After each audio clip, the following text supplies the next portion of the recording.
Shout out to Heat on the Streets. Real pros at the game. He's got that belt for a good reason. Yes, sir. Knock him out. No doubt, no doubt.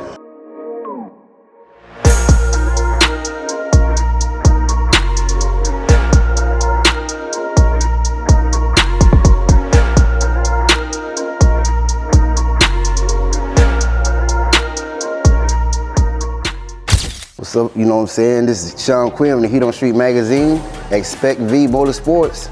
I'm here with Erick Sr., Erick Jr. What's up? They're the famous guys that built this crazy BMW. You might have seen it on the paid in full one, but they came and ripped it up and did something even 2 times better. So we're gonna start it off right here.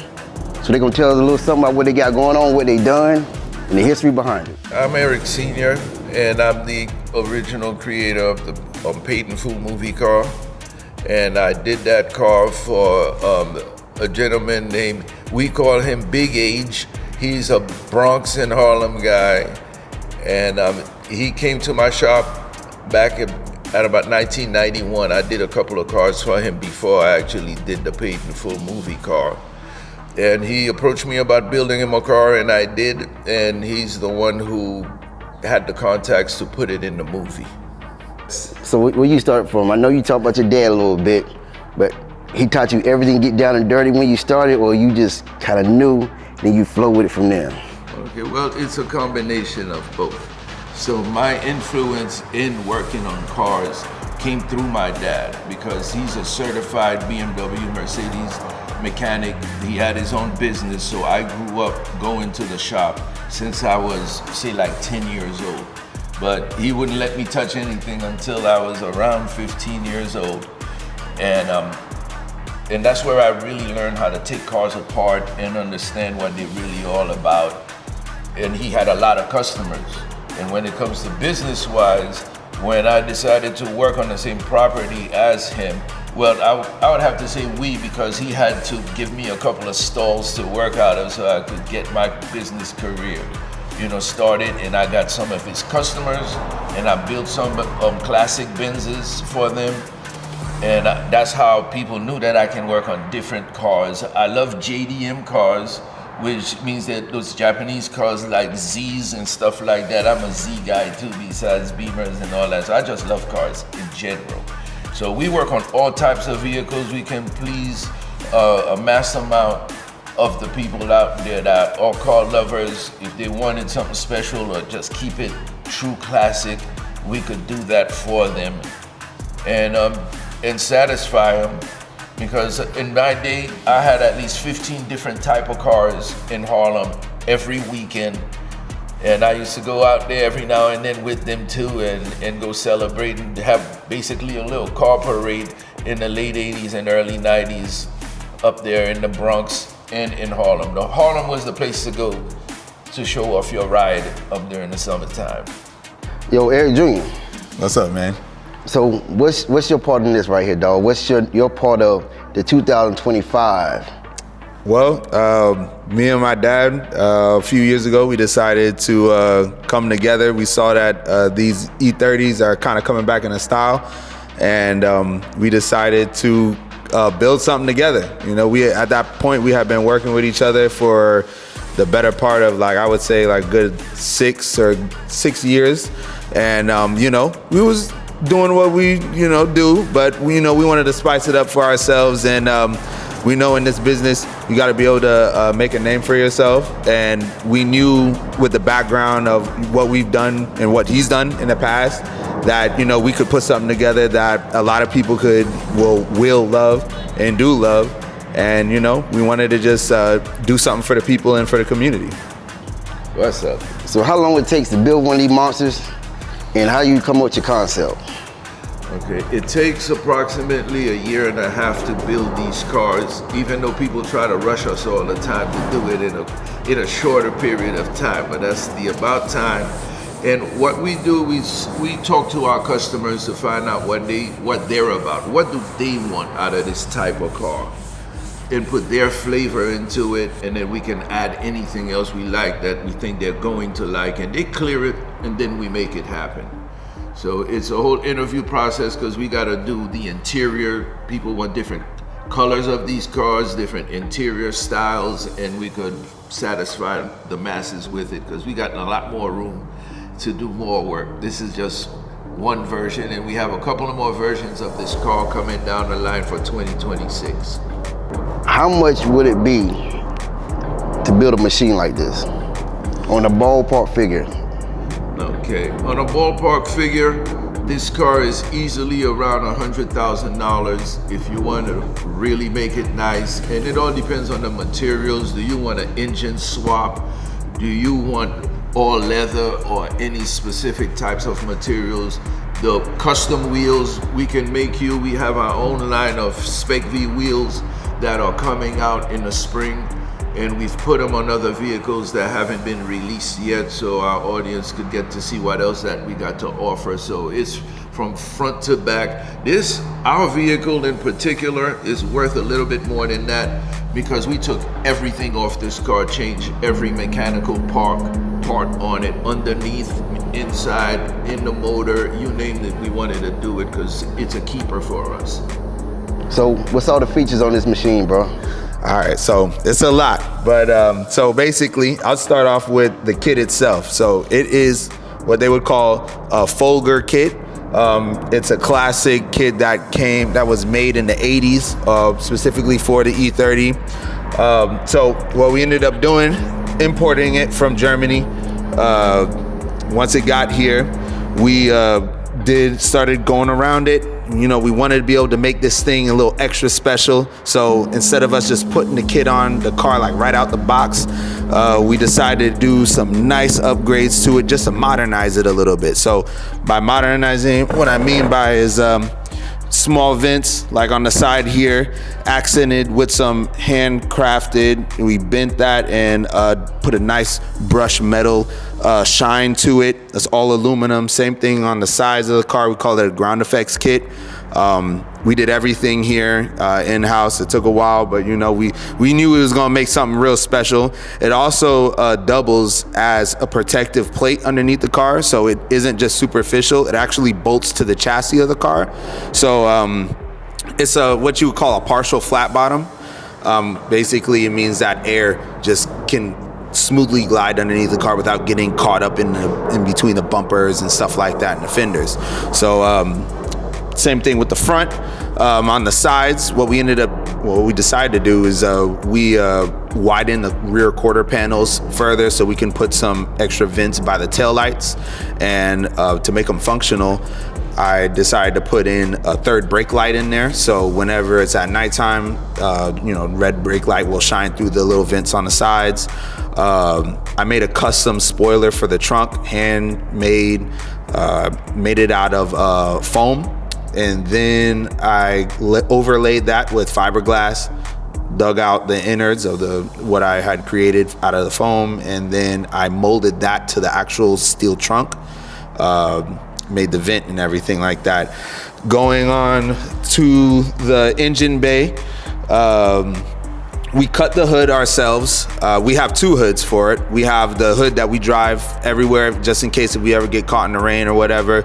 It serves as, it goes all the way to the back. And then we have our show hood, which we decided to cut.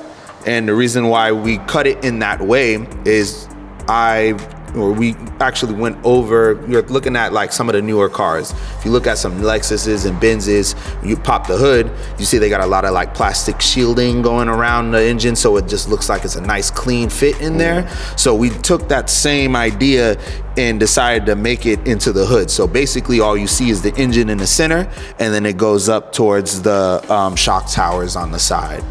The actual engine, we did some upgrades to it. The car comes with a, a 2.5 liter inline six.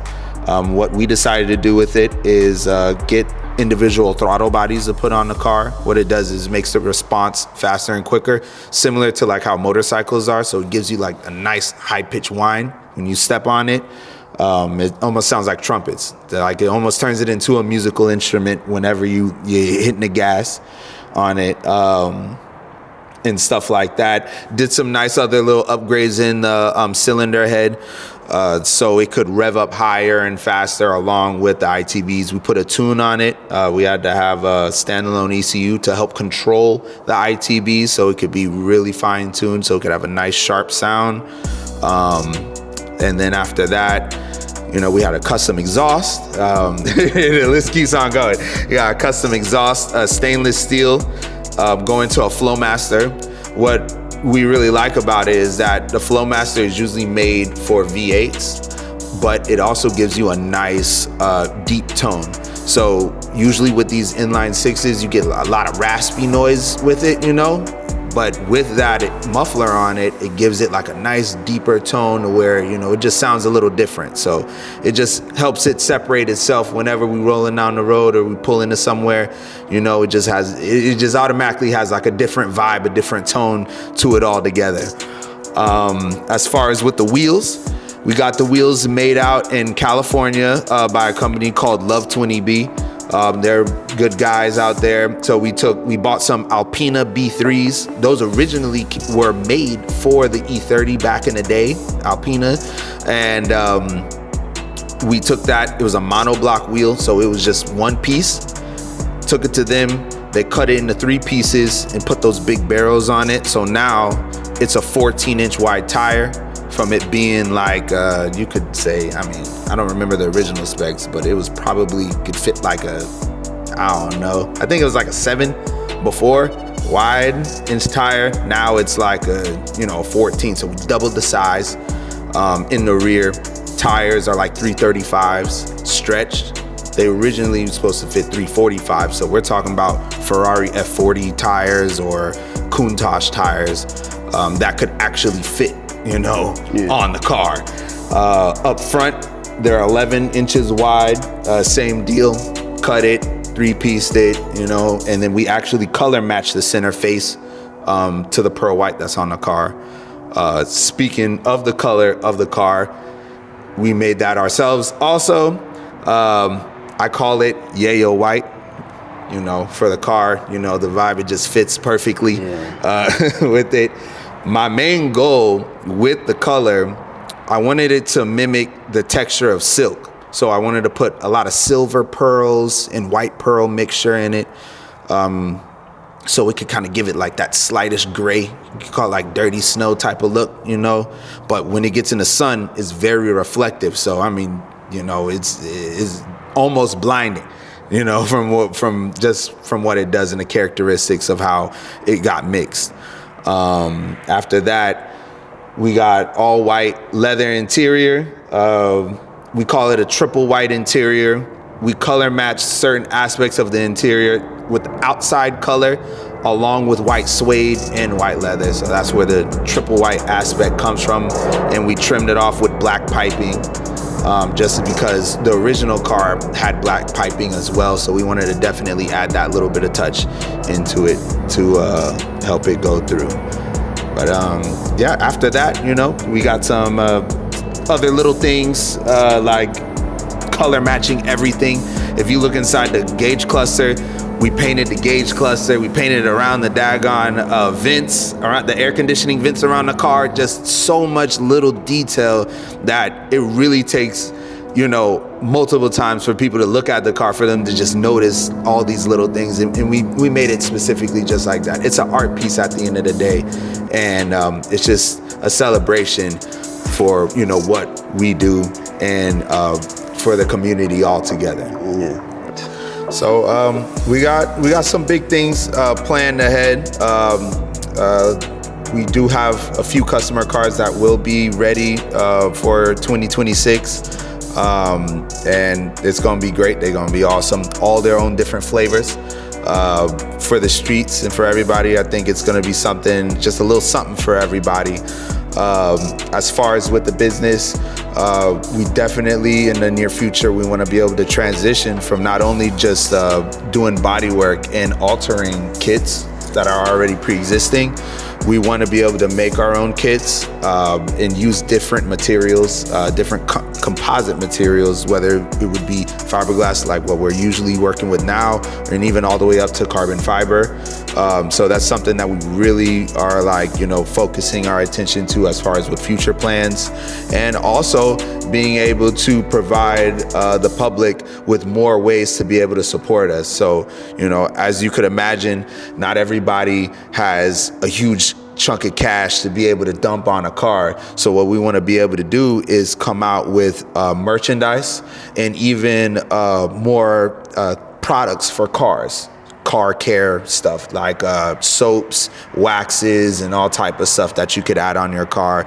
And you know, we're taking our time and being diligent with the formulas so that they're also good for the environment and they're unique to, you know, the actual brand compared to what you would just buy outside in Walmart or Pet Boys and stuff like that.